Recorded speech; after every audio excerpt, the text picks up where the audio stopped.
आज के हम इस अपने लेक्चर में पर्यावरण प्रदूषण और स्थायी विकास की समस्याओं पर आज हम चर्चा करेंगे। प्रदूषण विकास का दुष्प्रभाव है। प्रदूषण का मतलब है कि हमारा जो पर्यावरण संतुलन है उसके अंदर विकार पैदा करना, उसको आंशिक रूप से या स्थायी रूप से नष्ट करना और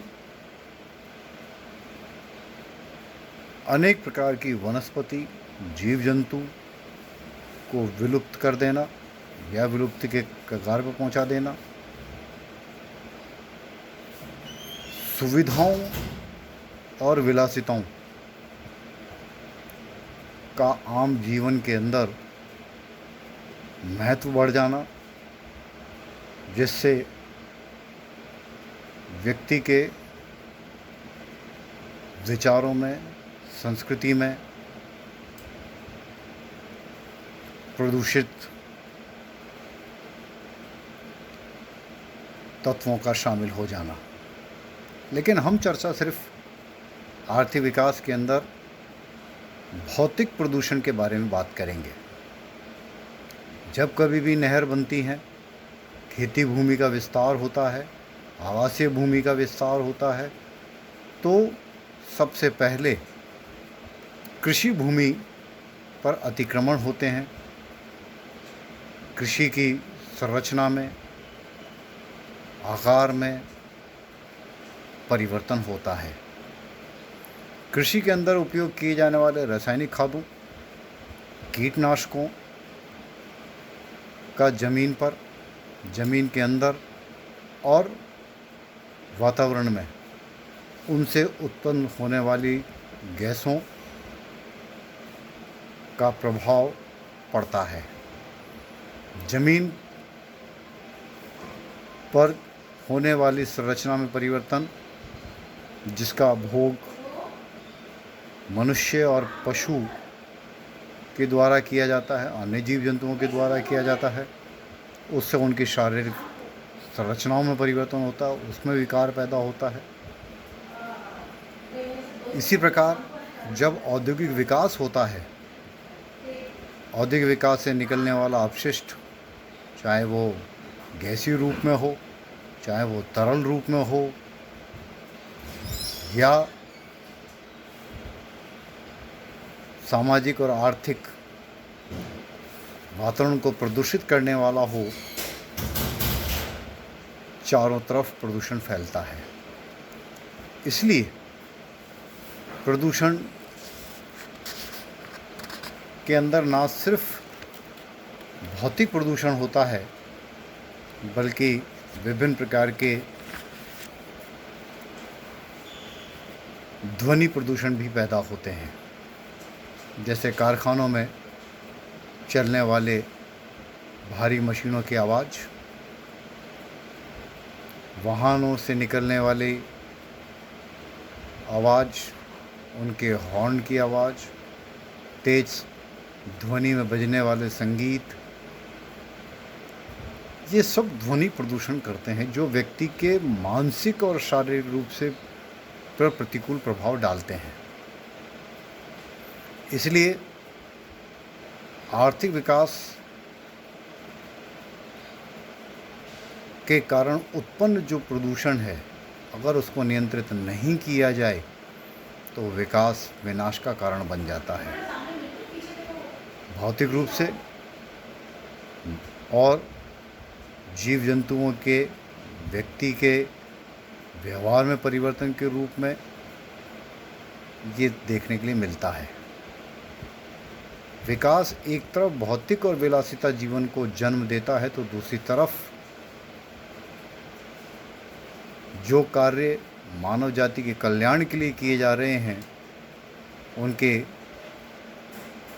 आर्थिक कल्याण में अधिकतम वृद्धि के लिए किए जा रहे हैं, कुछ समय पश्चात वही कारण उनके दुखों के कारण, पीड़ा के कारण, संताप का कारण बन जाते हैं, जैसे जहाँ औद्योगिक विकास होता है वहाँ की भूमि कृषि योग्य नहीं रहती, वायुमंडल के अंदर कुछ विशेष प्रकार की गैसों के सांद्रता में वृद्धि हो जाती है, जिससे श्वास के रोग, त्वचा के रोग, ध्वनि प्रदूषण के कारण उच्च रक्तचाप की समस्या, हार्ट अटैक की समस्या, एड्स और जो वर्तमान में चल रही बीमारी है कोरोना जैसी बीमारियां देखने के लिए मिलती हैं, जो मानव जाति के कल्याण में वृद्धि करने के बजाय मानव जाति के विनाश का कारण बनने लग जाती हैं। मानव जाति के सामाजिक और आर्थिक कल्याण में वृद्धि करने के बजाय वो उनके संताप का कारण बनने लगती हैं। इसलिए इस प्रदूषण पर नियंत्रण किया जाना अति आवश्यक है। इसी प्रकार औद्योगिक चिमनियों से निकलने वाला धुआं, पेट्रोलियम पदार्थों का धुआं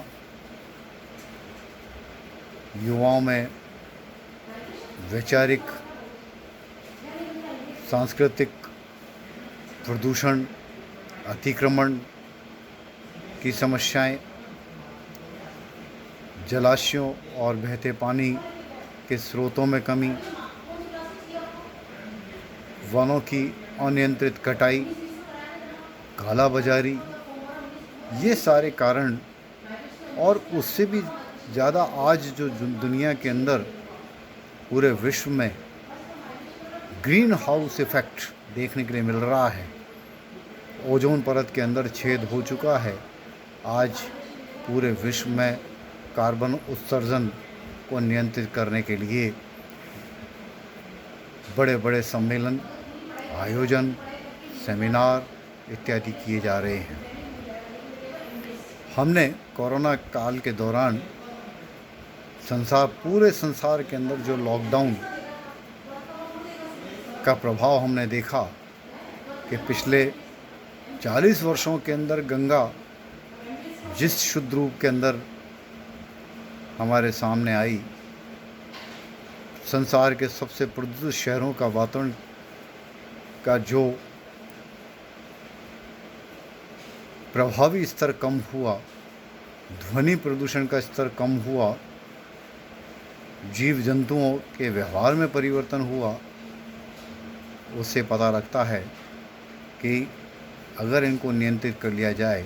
तो हम हमारी खोती हुई विरासत को बचाने में काफ़ी हद तक सफल हो सकते हैं। इसके साथ साथ जिस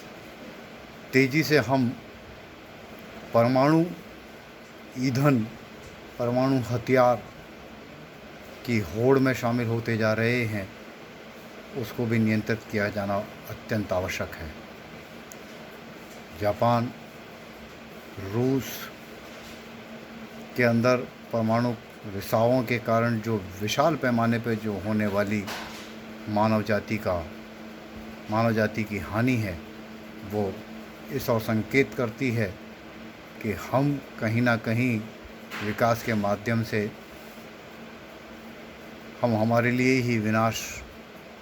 के साधनों को इकट्ठा कर रहे हैं। हम हमारे सादा जीवन को छोड़कर विलासिता जीवन जीने की होड़ में हम अपने आप को दम घोंटकर मारने पर उतारू हो रहे हैं। इसलिए कार्बन उत्सर्जन को नियंत्रित किया जाना अत्यंत आवश्यक है। विलासिता जीवन को त्याग कर केवल आवश्यक और साधारण जीवन को अपनाना, साधारण जीवन शैली को अपनाना, इसके लिए हमें प्रयास करने होंगे।